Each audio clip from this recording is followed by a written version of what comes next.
ਸਤਿ ਸ਼੍ਰੀ ਅਕਾਲ। HSN news ਨਾਲ ਜੁੜੇ ਸਾਰੇ ਹੀ ਦਰਸ਼ਕਾਂ ਦਾ ਖਬਰਾਂ ਦੇ ਇਸ ਬੁਲੇਟਿਨ ਦੇ ਵਿੱਚ ਨਿੱਘਾ ਸਵਾਗਤ। ਮੈਂ ਹਾਂ ਸ਼ੀਤਲ ਠਾਕੁਰ। ਆਓ ਇੱਕ ਨਜ਼ਰ ਮਾਰਦੇ ਹਾਂ ਅੱਜ ਦੀਆਂ ਚੋਣਵੀਆਂ ਖਬਰਾਂ ਤੇ।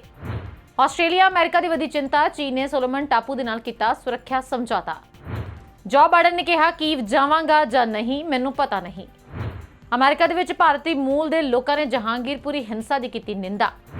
ਜੈਕ ਜੁਕਾ ਦੇ ਸੱਤਾ ਦੇ ਵਿੱਚ ਆਉਣ ਉੱਤੇ ਹੈਡਗਨਸ ਦੇ ਉੱਤੇ ਪਾਬੰਦੀ ਲਗਾਉਣ ਦਾ ਪ੍ਰਗਟਾਇਆ ਤਹਈਆ। ਉਬਰ ਕੈਨੇਡਾ ਨੇ ਡਰਾਈਵਰਾਂ ਤੇ ਯਾਤਰੀਆਂ ਨੂੰ ਮਾਸਕ ਪਾਉਣ ਤੋਂ ਦਿੱਤੀ ਛੋਟ। ਪੰਜਾਬੀ ਜੋੜੇ ਤੇ ਲੱਗਾ ਕੁਕੀਨ ਸਮਗਲਿੰਗ ਦਾ ਦੋਸ਼। ਪਤੀ ਨੂੰ 10 ਤੇ ਪਤਨੀ ਨੂੰ 9 ਸਾਲ ਦੀ ਸਜ਼ਾ।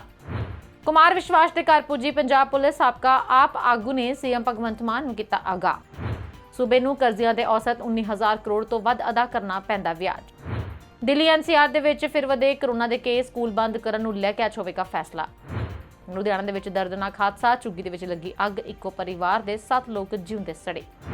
5 ਸਾਲਾ ਬੱਚੀ ਦੇ ਨਾਲ ਜਬਰ ਜਨਾਹ ਦੀ ਕੋਸ਼ਿਸ਼ ਦੇ ਦੋਸ਼ੀ ਨੂੰ ਜੱਜ ਨੇ ਸੁਣਾਈ 10 ਸਾਲ ਦੀ ਸਜ਼ਾ। ਵੈਕਸੀਨ ਨਾ ਲਗਾਉਣ ਵਾਲੇ ਬੱਚਿਆਂ ਦੀ ਸਕੂਲ ਦੇ ਵਿੱਚ ਐਂਟਰੀ ਤੇ ਲੱਗ ਸਕਦੀ ਹੈ ਰੋਕ। ਹੁਣ ਖਬਰਾਂ ਵਿਸਥਾਰ ਨਾਲ। ਉਧਰ ਦੁਨੀਆ ਭਰ ਦੇ ਵਿੱਚ ਹੋ ਰਹੀ ਆਲੋਚਨਾ ਦੇ ਬਾਵਜੂਦ ਚੀਨ ਦੇ ਦੱਖਣੀ ਪ੍ਰਸ਼ਾਂਤ ਮਹਾਸਾਗਰ ਦੇ ਵਿੱਚ ਫੌਜੀ ਦਬਦਬਾ ਕਾਇਮ ਕਰਨ ਦੇ ਲਈ ਕਦਮ ਵਧਾ ਦਿੱਤਾ ਹੈ। ਅਸਲ ਦੇ ਵਿੱਚ ਚੀਨ ਨੇ ਪ੍ਰਸ਼ਾਂਤ ਮਹਾਸਾਗਰ ਦੇ ਵਿੱਚ ਇੱਕ ਛੋਟੇ ਟਾਪੂ ਸੋਲੋਮਨ ਦੇ ਨਾਲ ਇੱਕ ਵਿਵਾਦਪੂਰਨ ਸੁਰੱਖਿਆ ਸਮਝੌਤਾ ਕੀਤਾ ਹੈ। ਇਸ ਦੇ ਨਾਲ ਆਸਟ੍ਰੇਲੀਆ ਅਮਰੀਕਾ ਦੀ ਚਿੰਤਾ ਵੱਧ ਗਈ ਹੈ। ਅਜਿਹਾ ਪਹਿਲੀ ਵਾਰ ਹੋਵੇਗਾ ਜਦੋਂ ਚੀਨੀ ਫੌਜ PLA ਆਸਟ੍ਰੇਲੀਆ ਸਰਹੱਦ ਤੇ ਸਿਰਫ 2000 ਕਿਲੋਮੀਟਰ ਤੱਕ ਪਹੁੰਚਣ ਜਾ ਰਹੀ ਹੈ। ਆਸਟ੍ਰੇਲੀਆ ਤੇ ਪੱਛਮੀ ਦੇਸ਼ਾਂ ਨੂੰ ਡਰ ਹੈ ਕਿ ਚੀਨ ਹੁਣ ਸੋਲੋਮਨ ਟਾਪੂ ਦੇ ਫੌਜੀ ਅੱਡਾ ਬਣ ਸਕਦਾ ਹੈ। ਇਸ ਤੋਂ ਪਹਿਲਾਂ ਚੀਨ ਨੇ ਅਫਰੀਕਾ ਤੇ ਜਿਬੂਤੀ ਦੇ ਵਿੱਚ ਫੌਜੀ ਅੱਡਾ ਬਣਾ ਕੇ ਦੁਨੀਆ ਨੂੰ ਆਪਣੀ ਤਾਕਤ ਦਾ ਅਹਿਸਾਸ ਕਰਵਾਇਆ ਸੀ। ਚੀਨ ਦੇ ਵਿਦੇਸ਼ ਮੰਤਰਾਲੇ ਦੇ ਬੁਲਾਰੇ ਨੇ ਦੱਸਿਆ ਕਿ ਦੋਵਾਂ ਦੇਸ਼ਾਂ ਨੇ ਇੱਕ ਸਮਝੌਤੇ ਤੇ ਦਸਤਖਤ ਕੀਤੇ ਨੇ। ਇਸ ਤੋਂ 2 ਦਿਨ ਪਹਿਲਾਂ ਇੱਕ ਅਮਰੀਕੀ ਟੀਮ ਸੋਲੋਮਨ ਟਾਪੂ ਪਹੁੰਚੀ ਸੀ ਤਾਂ ਜੋ ਸੋਲੋਮਨ ਟਾਪੂ ਦੀ ਚੀਨ ਪੱਖੀ ਸਰਕਾਰ ਨੂੰ ਚੇਤਾਵਨੀ ਦਿੱਤੀ ਜਾ ਸਕੇ। ਚੀਨ ਦੇ ਵਿਦੇਸ਼ ਮੰਤਰਾਲੇ ਦੇ ਬੁਲਾਰੇ ਨੇ ਕਿਹਾ ਕਿ ਇਸ ਸਮਝੌਤੇ ਦਾ ਉਦੇਸ਼ ਸੋਲੋਮਨ ਟਾਪੂ ਦੇ ਸਮਾਜਿਕ ਸਥਿਰਤਾ ਤੇ ਲੰਬੇ ਸਮੇਂ ਦੀ ਸ਼ਾਂਤੀ ਅਤੇ ਸੁਰੱਖਿਆ ਨੂੰ ਉਤਸ਼ਾਹਿਤ ਕਰਨਾ ਹੈ। ਚੀਨ ਨੇ ਕਿਹਾ ਕਿ ਇਹ ਸਮਝੌਤਾ ਸੋਲੋਮਨ ਟਾਪੂ ਅਤੇ ਦੱਖਣੀ ਪ੍ਰਸ਼ਾਂਤ ਦੇ ਸਾਂਝੇ ਹਿੱਤਾਂ ਦੀ ਦਿਸ਼ਾ ਦੇ ਵਿੱਚ ਹੀ ਸੀ। ਚੀਨ ਨੇ ਇਸ ਸਮਝੌਤੇ ਦੀਆਂ ਸ਼ਰਤਾਂ ਦਾ ਖੁਲਾਸਾ ਨਹੀਂ ਕੀਤਾ, ਪਰ ਸੋਲੋਮਨ ਟਾਪੂ ਦੇ ਵੱਲੋਂ ਜਾਰੀ ਬਿਆਨ ਦੇ ਵਿੱਚ ਕਿਹਾ ਗਿਆ ਕਿ ਸਮਝੌਤੇ ਤੇ 31 ਮਾਰਚ ਨੂੰ ਹਸਤਾਖਰ ਕੀਤੇ ਗਏ ਸਨ ਔਰ ਇਸ ਦੀ ਪੁਸ਼ਟੀ ਬਾਅਦ ਦੇ ਵਿੱਚ ਕੀਤੀ ਜਾਵੇਗੀ। ਆਸਟ੍ਰੇਲੀਆ ਤੇ ਅਮਰੀਕਾ ਨੂੰ ਡਰ ਹੈ ਕਿ ਚੀਨ ਪ੍ਰਸ਼ਾਂਤ ਮਹਾਸਾਗਰ ਦੇ ਵਿੱਚ ਫੌਜੀ ਅੱਡੇ ਬਣਾਉਣ ਦੀ ਕੋਸ਼ਿਸ਼ ਕਰੇਗਾ। ਇਹਨਾਂ ਦੋਵਾਂ ਦੇਸ਼ਾਂ ਨੇ ਸੋਲੋਮਨ ਟਾਪੂ ਦੇ ਪ੍ਰਧਾਨ ਮੰਤਰੀ ਮਨਸੇ ਸੋਗਾਵਾਰੇ ਨੂੰ ਸਮਝੌਤੇ ਨੂੰ ਰੱਦ ਕਰਨ ਦੀ ਅਪੀਲ ਕੀਤੀ ਸੀ। ਸੋਲੋਮਨ ਟਾਪੂ ਦੇ ਪ੍ਰਧਾਨ ਮੰਤਰੀ ਮਨਸੇ ਸੋਗਾਵਾਰੇ ਨੇ ਉਹਨਾਂ ਦੀ ਗੱਲ ਮੰਨਣ ਦੀ ਬਜਾਏ ਅਮਰੀਕਾ ਦੀ ਆਲੋਚਨਾ ਨੂੰ ਅਤਿਆਚਾਰੀ ਕਰਾਰ ਦਿੱਤਾ ਹੈ। ਚੀਨ ਨੇ ਦਾਅਵਾ ਕੀਤਾ ਹੈ ਕਿ ਸਮਝੌਤਾ ਜਨਤਕ, ਪਾਰਦਰਸ਼ੀ ਤੇ ਸਮਾਵੇਸ਼ੀ ਹੈ। ਅਜਿਹਾ ਕਿਸੇ ਤੀਜੇ ਦੇਸ਼ ਨੂੰ ਨਿਸ਼ਾਨਾ ਬਣਾ ਕੇ ਨਹੀਂ ਕੀਤਾ ਗਿਆ। ਇਸ ਦੇ ਨਾਲ ਹੀ ਅਮਰੀਕੀ ਅਧਿਕਾਰੀਆਂ ਦਾ ਵੀ ਮੰਨਣਾ ਹੈ ਕਿ ਇਸ ਦੇ ਨਾਲ ਚੀਨ ਦੇ ਲਈ ਪ੍ਰਸ਼ਾਂਤ ਮਹਾਸਾਗਰ ਦੇ ਵਿੱਚ ਹਮਲਾਵਾਰਤਾ ਦਿਖਾਉਣ ਦੇ ਨਾਲ ਰਾਹ ਖੁੱਲ ਜਾਵੇਗਾ। ਲਿਬਰਲ ਪਾਰਟੀ ਦੇ ਸੰਸਦ ਮੈਂਬਰ ਮਾਈਕਲ ਸੁਕਰ ਨੇ ਕਿਹਾ ਕਿ ਸੌਦੇ ਦਾ ਮਹੱਤਵਪੂਰਨ ਪ੍ਰਭਾਵ ਹੋਵੇਗਾ। ਅਮਰੀਕੀ ਵਿਦੇਸ਼ ਵਿਭਾਗ ਦੇ ਬੁਲਾਰੇ ਨੈਡ ਪ੍ਰਾਈਸ ਨੇ ਕਿਹਾ ਕਿ ਇਹ ਸੌਦਾ ਖੇਤਰ ਨੂੰ ਅਸਥਿਰ ਕਰੇਗਾ। ਉਹਨਾਂ ਨੇ ਵੀ ਕਿਹਾ ਕਿ ਸੁਰੱਖਿਆ ਸਮਝੌਤੇ ਦਾ ਵਿਸਤ੍ਰਿਤ ਖਰੜਾ ਸੋਲੋਮਨ ਟਾਪੂ ਸਰਕਾਰ ਦੇ ਵਾਅਦੇ ਦੇ ਬਾਵਜੂਦ ਚੀਨ ਦੀ ਫੌਜ ਦੀ ਤਾਇਨਾਤੀ ਦਾ ਰਾਹ ਖੋਲ੍ਹਦਾ ਹੈ। ਅਮਰੀਕਾ ਨੇ ਚੀਨ ਦੀ ਚਾਲ ਨੂੰ ਨਾਕਾਮ ਕਰਨ ਦੇ ਲਈ 29 ਸਾਲਾਂ ਬਾਅਦ ਆਪਣਾ ਦੂਤਘਰ ਮੁੜ ਖੋਲ੍ਹਿਆ ਹੈ। ਅਮਰੀਕਾ ਦੇ ਇਸ ਕਦਮ ਦੇ ਕਾਰਨ ਚੀਨ ਤਲਖੀ ਦੇ ਵਿੱਚ ਹੈ।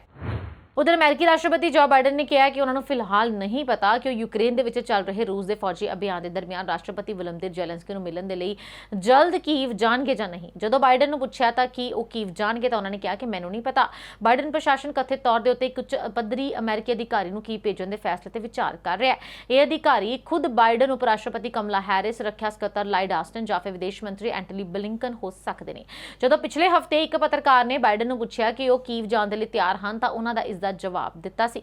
ਇਸੇ ਦਰਮਿਆਨ ਸੋਮਵਾਰ ਨੂੰ ਵਾਈਟ ਹਾਊਸ ਪ੍ਰੈਸ ਸਕੱਤਰ ਜੈਨ ਸਾਕੀ ਨੇ ਕਿਹਾ ਕਿ ਬਾਈਡਨ ਦੀ ਕੀਵ ਜਾਣ ਦੀ ਕੋਈ ਯੋਜਨਾ ਨਹੀਂ ਹੈ। ਜ਼ਿਕਰਯੋਗ ਹੈ ਕਿ ਯੂਕਰੇਨ ਦੇ ਰਾਸ਼ਟਰਪਤੀ ਜ਼ੈਲੈਂਸਕੀ ਨੇ ਕਿਹਾ ਕਿ ਉਹ ਚਾਹੁੰਦੇ ਨੇ ਕਿ ਬਾਈਡਨ ਕੀਵ ਦਾ ਦੌਰਾ ਕਰਨ ਤੇ ਉਹਨਾਂ ਨੂੰ ਉਮੀਦ ਸੀ ਕਿ ਉਹ ਅਜਿਹਾ ਕਰਨਗੇ।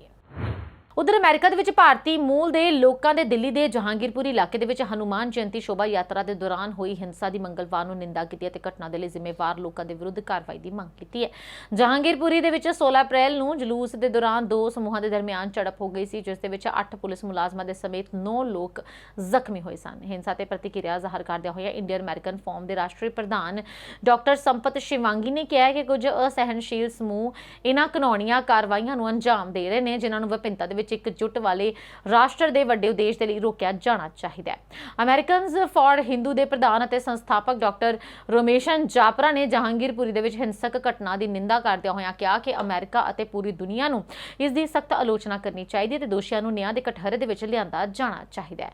Global organisation of peoples of Indian organisation ਦੇ ਅਸ਼ੋਕ ਭੱਟ ਨੇ ਕਿਹਾ ਕਿ ਉਹ ਭਾਈਚਾਰਕ ਸਦਭਾਵਨਾ ਨੂੰ ਵਿਗਾੜਨ ਦੇ ਉਦੇਸ਼ ਦੇ ਨਾਲ ਹਿੰਸਾ ਦੀ ਕਿਸੇ ਵੀ ਕਾਰਵਾਈ ਦੀ ਨਿੰਦਾ ਕਰਦੇ ਨੇ। ਉਧਰ ontario ਦੇ ਲਿਬਰਲ ਆਗੂ ਦੇ ਵੱਲੋਂ ਇਹ ਤਹਈਆ ਪ੍ਰਗਟਾਇਆ ਗਿਆ ਹੈ ਕਿ ਜੇ ਜੂਨ ਦੇ ਵਿੱਚ ਹੋਣ ਵਾਲੀਆਂ ਚੋਣਾਂ ਦੇ ਵਿੱਚ ਉਹ ਪ੍ਰੀਮੀਅਰ ਬਣਦੇ ਹਨ ਤਾਂ ਉਹ ਹੈਡਗਨਸ ਉੱਤੇ ਪਾਬੰਦੀ ਲਗਾਉਣਗੇ। ਸਟੀਵਨ ਡੈਲ ਡੂਕਾ ਨੇ ਆਖਿਆ ਕਿ ਸੱਤਾ ਸਾਂਭਣ ਤੋਂ 1 ਸਾਲ ਦੇ ਅੰਦਰ ਹੀ ਉਹ ਹੈਡਗਨਸ ਦੇ ਉੱਤੇ ਪਾਬੰਦੀ ਲਗਾ ਦੇਣਗੇ। ਲਿਬਰਲ ਆਗੂ ਦੇ ਵੱਲੋਂ ਕੀਤੇ ਗਏ ਵਾਅਦੇ ਦੇ ਅਨੁਸਾਰ ਉਹ ਹੈਡਗਨਸ ਦੀ ਵਿਕਰੀ, ਇਹਨਾਂ ਨੂੰ ਕੋਡ ਰੱਖਣ, ਇਹਨਾਂ ਦੀ ਟਰਾਂਸਪੋਰਟੇਸ਼ਨ ਤੇ ਹੈਡਗਨਸ ਦੇ ਸਟੋਰੇਜ ਦੇ ਉੱਤੇ ਵੀ ਰੋਕ ਲਗਾਉਣਗੇ। ਉਹਨਾਂ ਨੇ ਆਖਿਆ ਕਿ ਕਈ ਲੋਕਾਂ ਦੀ ਇਹਨਾਂ ਗਨਸ ਦੇ ਕਾਰਨ ਮੌਤ ਹੋ ਚੁੱਕੀ ਹੈ ਤੇ ਕਈਆਂ ਦੇ ਆਪਣੇ ਜਾਨ ਤੋਂ ਹੱਥ ਗਵਾ ਚੁੱਕੇ ਨੇ ਔਰ ਅਸੀਂ ਇਸ ਸਿਲਸਿਲੇ ਦੇ ਉੱਤੇ ਰੋਕ ਲਗਾਉਣੀ ਚਾਹੁੰਦੇ ਹਾਂ। ontario ਦੇ ਲਿਬਰਲਾਂ ਦੇ ਵੱਲੋਂ ਇਹ ਵੀ ਆਖਿਆ ਗਿਆ ਹੈ ਕਿ ਜੇ ਉਹਨਾਂ ਦੀ ਸਰਕਾਰ ਬਣਦੀ ਹੈ ਤਾਂ ਫੈਡਰਲ ਸਰਕਾਰ ਦੇ ਬਾਈਬੈਕ ਪ੍ਰੋਗਰਾਮ ਨੂੰ ਫੰਡ ਕਰਨ ਦੀ ਪੇਸ਼ਕਸ਼ ਨੂੰ ਸਵੀਕਾਰ ਕਰਨਗੇ ਤੇ ਅਮਰੀਕਾ ਦੇ ਨਾਲ ਲੱਗਦੀ ontario ਦੀ ਕੌਮਾਂਤਰੀ ਹੱਦ ਤੇ ਹੋਣ ਵਾਲੀ ਗੰਦੀ ਸਮਗਲਿੰਗ ਰੋਕਣ ਦੇ ਵਿੱਚ ਵੀ ਭਾਈਵਾਲੀ ਕਰਨਗੇ। ਲਿਬਰਲਾਂ ਨੇ ਹੈਡਗਨਸ ਦੇ ਉੱਤੇ ਕੌਮੀ ਪੱਧਰ ਦੇ ਉੱਤੇ ਵੀ ਪਾਬੰਦੀ ਲਗਾਉਣ ਦੀ ਪੈਰਵੀ ਕੀਤੀ ਤੇ ਆਖਿਆ ਕਿ ਅਜਿਹਾ ਕਰਨ ਦੇ ਨਾਲ ਪ੍ਰੋਵਿੰਸ਼ੀਅਲ ਸਰਹੱਦਾਂ ਰਾਹੀਂ ਗਨਸ ਕੈਨੇਡਾ ਦੇ ਵਿੱਚ ਦਾਖਲ ਨਹੀਂ ਹੋ ਸਕਣਗੀਆਂ। ਇਸ ਦੌਰਾਨ ਫੋਰਡ ਸਰਕਾਰ ਨੇ ਆਖਿਆ ਕਿ ਪ੍ਰੋਵਿੰਸ ਦੇ ਵਿੱਚ ਗਨ ਹਿੰਸਾ ਡੈਲ ਡੂਕਾ ਦੇ ਵਾਅਦੇ ਦੇ ਵਿੱਚ ਨਹੀਂ ਹਟਣ ਵਾਲੀ। ਸੋਲਿਸਿਟਰ ਜਨਰਲ ਦੇ ਆਫਿਸ ਨੇ ਆਖਿਆ ਕਿ ਪ੍ਰੋਵਿੰਸ ਦੇ ਵਿੱਚ 80% ਦੀ ਗਨ ਵਾਇਲੈਂਸ ਨੂੰ ਗੈਰ ਕਾਨੂੰਨੀ ਗਨਸ ਦੇ ਨਾਲ ਹੀ ਅੰਜਾਮ ਦਿੱਤਾ ਜਾਂਦਾ ਹੈ। ਗਨ ਵਾਇਲੈਂਸ ਦੇ ਨਾਲ ਹੋਣ ਵਾਲੀਆਂ ਅੱਧੀ ਤੋਂ ਵੱਧ ਮੌਤਾਂ ਗੈਂਗ ਨਾਲ ਸੰਬੰਧਿਤ ਨੇ। ਉਧਰ 22 ਅਪ੍ਰੈਲ ਤੋਂ ਉਬਰ ਕੈਨੇਡਾ ਦੇ ਵਿੱਚ ਸਫ਼ਰ ਕਰਨ ਵਾਲੇ ਯਾਤਰੀਆਂ ਦੇ ਡਰਾਈਵਰਾਂ ਨੂੰ ਮਾਸਕ ਪਾਉਣ ਤੇ ਕੰਪਨੀ ਦੇ ਵੱਲੋਂ ਛੋਟ ਦਿੱਤੀ ਜਾਵੇਗੀ। ਇਸ ਜਾਣਕਾਰੀ ਉਬਰ ਕੈਨੇਡਾ ਦੇ ਬੁਲਾਰੇ ਨੇ ਮੰਗਲਵਾਰ ਨੂੰ ਈਮੇਲ ਦੇ ਰਾਹੀਂ ਦਿੱਤੀ।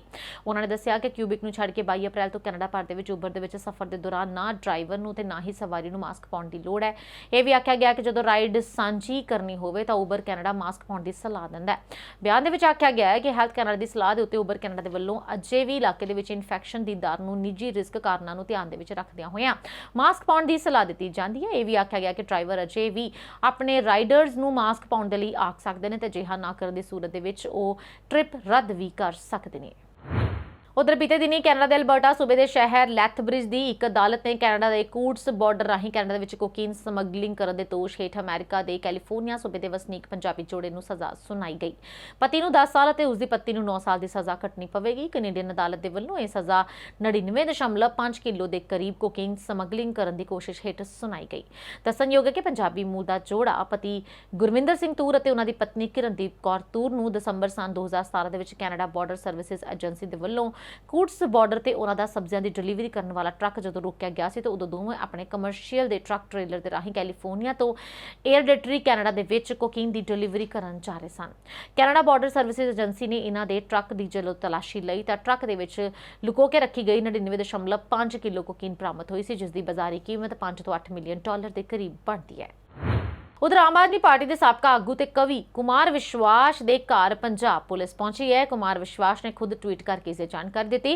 ਵਿਸ਼ਵਾਸ ਨੇ ਘਰ ਪਹੁੰਚੀ ਪੰਜਾਬ ਪੁਲਿਸ ਦੀਆਂ ਤਸਵੀਰਾਂ ਖੁਦ ਪੋਸਟ ਕੀਤੀਆਂ ਨੇ। ਹਾਲਾਂਕਿ ਇਹ ਸਾਫ਼ ਨਹੀਂ ਹੋਇਆ ਕਿ ਵਿਸ਼ਵਾਸ ਦੇ ਖਿਲਾਫ ਕੀ ਕੇਸ ਦਰਜ ਕੀਤਾ ਗਿਆ। ਆਪਣੇ ਟਵੀਟ ਦੇ ਵਿੱਚ ਕੁਮਾਰ ਵਿਸ਼ਵਾਸ ਨੇ ਲਿਖਿਆ ਕਿ ਸਵੇਰੇ ਪੰਜਾਬ ਪੁਲਿਸ ਘਰ ਆਈ ਹੈ। ਇੱਕ ਸਮਾਂ ਮੇਰੇ ਵੱਲੋਂ ਹੀ ਪਾਰਟੀ ਦੇ ਵਿੱਚ ਸ਼ਾਮਲ ਕਰਵਾਏ ਗਏ ਭਗਵੰਤ ਮਾਨ ਨੂੰ ਅਗਾਹ ਕਰ ਰਿਹਾ ਹਾਂ ਕਿ ਤੂੰ ਦਿੱਲੀ ਦੇ ਵਿੱਚ ਬੈਠੇ ਜਿਸ ਆਦਮੀ ਨੂੰ ਪੰਜਾਬ ਦੇ ਲੋਕਾਂ ਦੀ ਦਿੱਤੀ ਹੋਈ ਤਾਕਤ ਦੇ ਨਾਲ ਖੇਡਣ ਦੇ ਰਿਹਾ ਉਹ ਇੱਕ ਦਿਨ ਤੈਨੂੰ ਅਤੇ ਪੰਜਾਬ ਨੂੰ ਵੀ ਧੋਖਾ ਦੇਵੇਗਾ। ਦੇਸ਼ ਮੇਰੀ ਚੇਤਾਵਨੀ ਯਾਦ ਰੱਖੇ। ਉਧਰ ਪੰਜਾਬ ਦੇ ਮੁੱਖ ਮੰਤਰੀ ਭਗਵੰਤ ਮਾਨ ਨੇ ਬੀਤੇ ਦਿਨੀ ਸੂਬੇ ਸਿਰ ਚੜਿਆ ਕਰਜ਼ਿਆਂ ਦੀ ਜਾਂਚ ਕਰਵਾਉਣ ਦਾ ਐਲਾਨ ਕੀਤਾ ਸੀ। ਸਰਕਾਰੀ ਹਲਕਿਆਂ ਦਾ ਮੰਨਣਾ ਹੈ ਕਿ ਪਿਛਲੇ ਕੁਝ ਸਾਲਾਂ ਤੋਂ ਇਸ ਕਰਜ਼ੇ ਦੀ ਰਕਮ ਦੇ ਵਿੱਚ ਲਗਾਤਾਰ ਵਾਧਾ ਹੋ ਰਿਹਾ ਹੈ ਅਤੇ ਹੁਣ ਇਹ ਕਰਜ਼ਾ ਕਰੀਬ 3 ਲੱਖ ਕਰੋੜ ਦੇ ਆંકੜੇ ਨੂੰ ਛੂਹਣ ਜਾ ਰਿਹਾ ਹੈ। ਸਮੇਂ-ਸਮੇਂ ਦੀਆਂ ਸਰਕਾਰਾਂ ਨੇ ਇਸ ਕਰਜ਼ੇ ਨੂੰ ਘਟਾਉਣ ਦੇ ਲਈ ਕੋਈ ਕਦਮ ਨਹੀਂ ਚੁੱਕੇ। ਭਗਵੰਤ ਮਾਨ ਸਰਕਾਰ ਦਾ ਮੰਨਣਾ ਹੈ ਕਿ ਇਸ ਕਰਜ਼ੇ ਤੇ ਸਰਕਾਰ ਨੂੰ ਸਾਲਾਨਾ 19,000 ਕਰੋੜ ਤੋਂ ਵੀ ਵੱਧ ਦਾ ਵਿਆਜ ਦੇਣਾ ਪੈਂਦਾ ਹੈ। ਸੂਬੇ ਦੇ ਵਿੱਤੀ ਹਾਲਤ ਅਜਿਹੀ ਹੈ ਕਿ ਸਰਕਾਰ ਨੂੰ 19,000 ਕਰੋੜ ਰੁਪਏ ਤੋਂ ਵੀ ਵੱਧ ਦੀ ਵਿਆਜ ਰਕਮ ਮੋੜਨ ਦੇ ਵਿੱਚ ਮੁਸ਼ਕਲਾਂ ਦਾ ਸਾਹਮਣਾ ਕਰਨਾ ਪੈ ਰਿਹਾ ਹੈ। ਮੁੱਖ ਮੰਤਰੀ ਭਗਵੰਤ ਮਾਨ ਨੇ ਸਾਬਕਾ ਸਰਕਾਰਾਂ ਦੇ ਵੱਲੋਂ ਪਿਛਲੇ ਕਈ ਸਾਲਾਂ ਦੇ ਵਿੱਚ ਲਏ ਗਏ ਕਰਜ਼ੇ ਅਤੇ ਇਸ ਦੀ ਵਰਤੋਂ ਦੀ ਜਾਂਚ ਕਰਵਾਉਣ ਤੇ ਲਈ ਕਿਹਾ। ਸਰਕਾਰ ਇਹ ਦੇਖਣਾ ਚਾਹੁੰਦੀ ਹੈ ਕਿ ਕਰਜ਼ੇ ਦਾ ਪੈਸਾ ਅਸਲ ਮਕਸਦਾਂ ਤੇ ਖਰਚਿਆ ਗਿਆ ਹੈ ਜਾਂ ਫਿਰ ਨਹੀਂ, ਇਹ ਰਕਮ ਵਿਕਾਸ ਕਾਰਜਾਂ ਤੇ ਖਰਚ ਕੀਤੀ ਗਈ ਹੈ ਜਾਂ ਫਿਰ ਨਹੀਂ, ਜਾਂ ਫਿਰ ਇਸ ਰਕਮ ਦੀ ਦੁਰਵਰਤੋਂ ਹੋਈ ਹੈ। ਜੇ ਸਰਕਾਰੀ ਅੰਕੜੇ ਤੇ ਨਜ਼ਰ ਮਾਰੀਏ ਤਾਂ 2016-17 ਦੇ ਵਿੱਚ ਇਹ ਕਰਜ਼ਾ 1.82 ਲੱਖ 536 ਲੱਖ ਕਰੋੜ ਸੀ। ਸਰਕਾਰ ਨੇ ਉਸ ਤੇ ਸਿਰਫ 11,642 ਕਰੋੜ ਰੁਪਏ ਦਾ ਵਿਆਜ ਅਦਾ ਕੀਤਾ। 2017-18 ਦੇ ਵਿੱਚ ਇਹ ਕਰਜ਼ਾ 1,95,152 ਲੱਖ ਕਰੋੜ ਰੁਪਏ ਤੱਕ ਪਹੁੰਚ ਗਿਆ ਤੇ ਸਰਕਾਰ ਨੇ 15,334 ਕਰੋੜ ਰੁਪਏ ਵਿਆਜ ਵਜੋਂ ਅਦਾ ਕੀਤੇ। ਇਸ ਤਰ੍ਹਾਂ ਕਰਜ਼ੇ ਦੀ ਰਕਮ ਅਤੇ ਉਸ ਨੂੰ ਅਦਾ ਕੀਤੇ ਜਾਣ ਵਾਲੇ ਵਿਆਜ ਦੇ ਵਿੱਚ ਵਾਧਾ ਹੁੰਦਾ ਰਿਹਾ। 2020-21 ਦੇ ਵਿੱਚ ਕਰਜ਼ਾ 2,52,880 ਲੱਖ ਕਰੋੜ ਸੀ। ਉਸ ਤੇ ਸੂਬਾ ਸਰਕਾਰ ਨੇ 1,85,099 ਕਰੋੜ ਰੁਪਏ ਵਿਆਜ ਵਜੋਂ ਅਦਾ ਕੀਤੇ। ਇਹ ਕਰਜ਼ਾ 2021-22 ਦੇ ਵਿੱਚ 2,82,000 ਕਰੋੜ ਤੱਕ ਪਹੁੰਚ ਗਿਆ ਔਰ ਇਸ ਤਰ੍ਹਾਂ ਇਸ ਤੇ ਮਿਲਣ ਵਾਲਾ ਵਿਆਜ ਵੀ ਵਧ ਰਿਹਾ। ਹੁਣੇ ਕਰਜ਼ਾ 3 ਲੱਖ ਕਰੋੜ ਤੱਕ ਪਹੁੰਚ ਗਿਆ ਹੈ ਤਾਂ ਮੌਜੂਦਾ ਭਗਵੰਤ ਮਾਨ ਸਰਕਾਰ ਨੂੰ ਇਸ ਕਰਜ਼ੇ ਦੇ ਲਗਭਗ 20,000 ਕਰੋੜ ਰੁਪਏ ਵਿਆਜ ਵਜੋਂ ਖੁਦ ਅਦਾ ਕਰਨੇ ਪੈਣਗੇ। ਇਸ ਕਰਕੇ ਸਰਕਾਰੀ ਆਮਦਨ ਦਾ ਬਹੁਤ ਹਿੱਸਾ ਵਿਆਜ ਦੇਣ ਲਈ ਵਰਤਿਆ ਜਾਂਦਾ ਹੈ। ਵਿਕਾਸ ਕਾਰਜਾਂ ਦੇ ਲਈ ਸਰਕਾਰ ਦੇ ਕੋਲ ਬਹੁਤ ਘੱਟ ਰਕਮ ਬਚੀ ਅਤੇ ਅਜਿਹੀ ਸਥਿਤੀ ਦੇ ਵਿੱਚ ਸਰਕਾਰ ਨੂੰ ਵਿੱਤੀ ਸੰਸਥਾਵਾਂ, ਬੈਂਕਾਂ ਅਤੇ ਆਦਿ ਦੇ ਵਿਕਾਸ ਕਾਰਜਾਂ ਦੇ ਲਈ ਕਰਜ਼ੇ ਦੇ ਰੂਪ ਦੇ ਵਿੱਚ ਵੱਧ ਰਕਮ ਲੈਣੀ ਪੈਂਦੀ ਹੈ, ਜਿਸ ਕਾਰਨ ਕਰਜ਼ਿਆਂ ਦੀ ਰਕਮ ਰਾਜ ਵੱਧਦਾ ਜਾ ਰਿਹਾ ਹੈ। उधर दिल्ली एनसीआर ਦੇ लगातार बढ़ रहे कोरोना मामलों ने चिंता बढ़ा दी है। पिछले 24 घंटे के दौरान एनसीआर समेत गाजियाबाद 33 नवे कोरोना मामले सामने आए हैं। इस दे नाल एक्टिव केसां की कुल गिनती 139 हो चुकी है। अप्रैल महीने के कोरोना के 221 मामले सामने आए हैं। दिल्ली के एक हफ्ते के दौरान संक्रमण दर के 3 गुना वाधा दर्ज किया गया है। कोरोना के वाधते मामलों के विचकार बुधवार को दिल्ली डिजास्टर्स मैनेजमेंट अथॉरिटी की बैठक भी होनी सी। इस बैठक के वाधते इन्फैक्शन से चर्चा की जाएगी। इस दे नाल ही मास्क और स्कूलों की लाजमी वरतों से भी फैसला लिया जा सकता है। डीडीएमए की मीटिंग उप राज्यपाल अनिल बैजल की प्रधानगी हेठ होगी। इस दे विच सीएम अरविंद केजरीवाल, मनीष सिसोदिया, सतेंद्र जैन समेत कई मंत्री मौजूद रहेंगे। मीटिंग के विच कोरोना नूं लैके आउण वाले दिनां दे लई रणनीति तैयार की जाएगी। मीटिंग के विच स्कूली बच्चियां दे लई फेस मास्क लाजमी बनाउण बारे चर्चा की जा सकती है। दिल्ली दे विच जदों तो फेस मास्क तो 500 रुपए का जुर्माना हटाया गया तो बहुत घੱਟ लोग मास्क पहन रहे हैं। इस समय जिस रफ्तार दे नाल कोरोना का संक्रमण फैल रहा है उसनूं बेहतर स्थिति नहीं किया जा सकता। अजिहे दे विच फेस मास्क नूं लाजमी बनाउण ते गंभीरता दे नाल मुड़ विचार किया जा सकता है। इस बैठक के यह भी तय किया जा सकता है कि मास्क ना पहनने वालों ते कितना जुर्माना लगाया जाए। उधर पंजाब के लुधियाना जिले के मंगलवार दोपहर करीब 3:45 ते एक झुग्गी के अग लगन के कारण 7 लोग जिउंदे सड़ गए। घटना समराला चौक नेड़े टिब्बा रोड से स्थित मक्कड़ कलोनी की है। इत्थे कूड़े के ढेर के नाल बनी झुग्गी के अचानक भयानक अग लग गई। रौला सुन के लोग दौड़े आए। मौके पर फायर ब्रिगेड दीयां गड्डियां भी पहुंच गईयां, जिन्हां ने काफ़ी मुशक्कत के नाल अग ते काबू पाया, पर अग इन्नी ज़्यादा सी कि परिवार का कोई भी मैंबर बाहर नहीं निकल सकिया। लोगों ने पानी दी बाल्टियां दे नाल अग बुझाउण की कोशिश की, पर परिवार नूं बचाया नहीं जा सकिया। दस्सिया जा रहा है कि घटना दे विच परिवार के 7 मैंबर जिउंदे ही सड़ गए। परिवार बिहार के समस्तीपुर जिले का रहने वाला सी। मृतकों के पति पत्नी और उन्होंने 5 बच्चे शामिल ने। मृतकों की पछाण सुरेश साहनी जो कि 55 साल के सन, उन्होंनी पत्नी अरुणा देवी 52 साल की, बेटी धी राखी 15 साल की, मनीषा 10 साल की, गीता 8 साल की, चंदा 5 साल की, 2 पुत्र सन्नी वजों हुई है। परिवार का वड्डा पुत्र राजेश बच गया जो अपने दोस्त के घर सौण लई गया होया सी। अग की सूचना मिलते ही राकेश मौके पर पहुंच गया। उसने दस्सिया है कि उन्हों का पिता सुरेश कुमार स्क्रैप डीलर का काम करता सी। अग किवें लगी इस बारे कोई नहीं दस पा रहा। सूचना मिलते ही पुलिस हस्पताल की टीम मौके उत्ते पहुंची। डीसी सुरभि मलिक और पुलिस कमिश्नर कौस्तभ शर्मा मौके पर पहुंचे। फॉरेंसिक टीम ने मौके उत्ते पहुंच गई। लाशां नूं कब्जे दे विच लैके पोस्टमार्टम के लिए भेज दिता गया।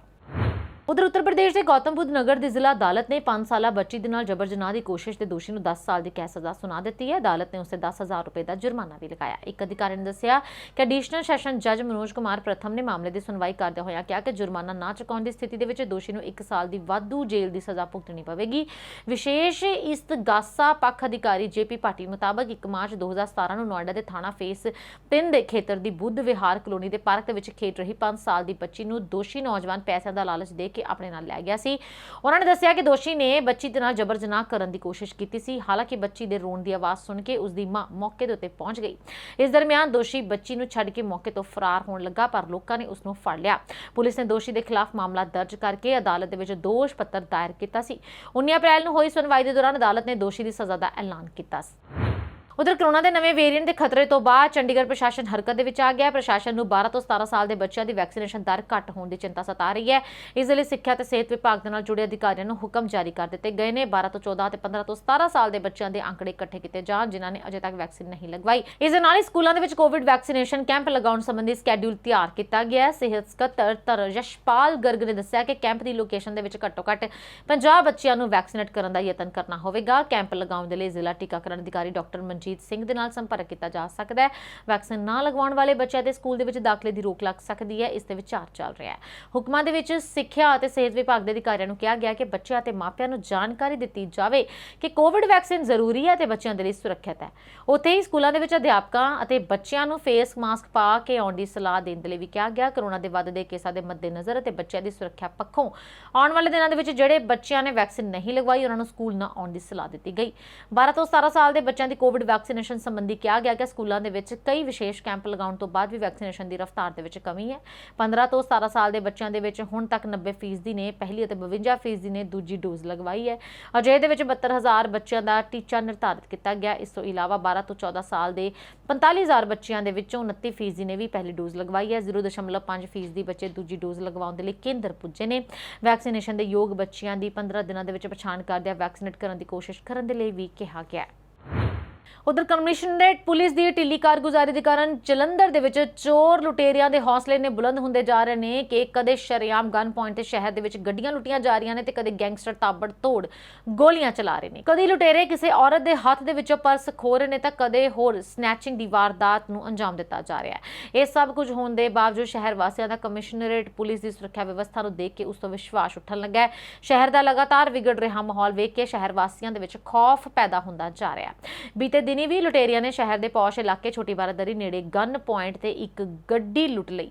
ਘਟਨਾ ਨੂੰ ਅੰਜਾਮ ਦੇਣ ਤੋਂ ਬਾਅਦ ਲੁਟੇਰੇ ਬੜੇ ਆਰਾਮ ਦੇ ਨਾਲ ਸ਼ਹਿਰ ਦੇ ਵਿੱਚੋਂ ਫਰਾਰ ਹੋ ਗਏ। ਹਾਰਡਵੇਅਰ ਕਾਰੋਬਾਰੀ ਅਮਿਤ ਬੇਦੀ ਨੇ ਦੱਸਿਆ ਕਿ ਉਹ ਬੀਤੇ ਦਿਨੀ ਆਪਣੀ ਪਤਨੀ ਅੰਜਲੀ ਦੇ ਨਾਲ ਛੋਟੀ ਬਾਰਾਦਰੀ ਨੇੜੇ ਸਥਿਤ ਸਾਂਝਾ ਚੁੱਲਾ ਰੈਸਟੋਰੈਂਟ ਨੇੜੇ ਆਏ ਸਨ। ਉਹ ਗੱਡੀ ਨੂੰ ਸਾਈਡ ਤੇ ਖੜੀ ਕਰਕੇ ਸਟੇਸ਼ਨਰੀ ਦੀ ਦੁਕਾਨ ਤੋਂ ਕੁਝ ਸਮਾਨ ਲੈਣ ਦੇ ਲਈ ਗਏ ਜਦਕਿ ਗੱਡੀ ਦੇ ਵਿੱਚ ਉਹਨਾਂ ਦੀ ਪਤਨੀ ਬੈਠੀ ਹੋਈ ਸੀ।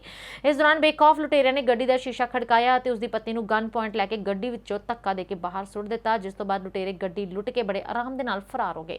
ਘਟਨਾ ਦੀ ਸੂਚਨਾ ਮਿਲਦੇ ਹੀ ਕਮਿਸ਼ਨਰੇਟ ਪੁਲਿਸ ਦੇ ਵਿੱਚ ਹੜਕੰਪ ਮਚ ਗਿਆ। ਇਸ ਦੇ ਨਾਲ ਹੀ police commissioner Gurpreet Singh Toor police force ਸਮੇਤ ਤੁਰੰਤ ਘਟਨਾ ਵਾਲੀ ਥਾਂ ਤੇ ਪਹੁੰਚੇ ਅਤੇ ਮਾਮਲੇ ਦੀ ਜਾਣਕਾਰੀ ਦੇ ਲਈ, ਪਰ ਇਸ ਤੋਂ ਬਾਅਦ ਵੀ ਪੁਲਿਸ ਕਮਿਸ਼ਨਰੇਟ ਲੁਟੇਰਿਆਂ ਨੂੰ ਫੜਨ ਦੇ ਵਿੱਚ ਨਾਕਾਮ ਰਹੀ। ਇਸ ਦੇ ਨਾਲ ਹੀ ਪਿਛਲੇ ਦਿਨੀ ਗੋਪਾਲ ਨਗਰ ਇਲਾਕੇ ਦੇ ਵਿੱਚ ਵੀ ਹੋਈ ਗੁੰਡਾਗਰਦੀ ਨੂੰ ਲੈ ਕੇ ਚੱਲੀ ਗੋਲੀ ਦੇ ਮਾਮਲੇ ਦੇ ਵਿੱਚ ਵੀ ਪੁਲਿਸ ਦੋਸ਼ੀਆਂ ਨੂੰ ਫੜਨ ਦੇ ਵਿੱਚ ਨਾਕਾਮ ਰਹੀ। ਉੱਥੇ ਕੁਝ ਸਮਾਂ ਪਹਿਲਾਂ ਵੀ ਬੇਖੌਫ ਲੁਟੇਰਿਆਂ ਨੇ ਮਾਡਲ ਟਾਊਨ ਇਲਾਕੇ ਦੇ ਵਿੱਚ ਸਥਿਤ ਹੌਟ ਡਰਾਈਵ ਰੈਸਟੋਰੈਂਟ ਦੇ ਬਾਹਰ ਗਨ ਪੁਆਇੰਟ ਤੇ ਇੱਕ ਵੀ ਗੱਡੀ ਲੁੱਟੀ ਸੀ। ਇਸ ਦੇ ਨਾਲ ਹੀ ਖਬਰਾਂ ਦੇ ਇਸ ਬੁਲੇਟਿਨ ਦੇ ਵਿੱਚ ਅੱਜ ਫਿਲਹਾਲ ਇੰਨਾ ਹੀ। ਆਪਣੇ ਦੋਸ਼ੀ ਨੂੰ ਦਿਓ ਇਜਾਜ਼ਤ ਤੇ ਤੁਸੀਂ ਜੁੜੇ ਰਹੋ HSN ਨਿਊਜ਼ ਦੇ ਨਾਲ।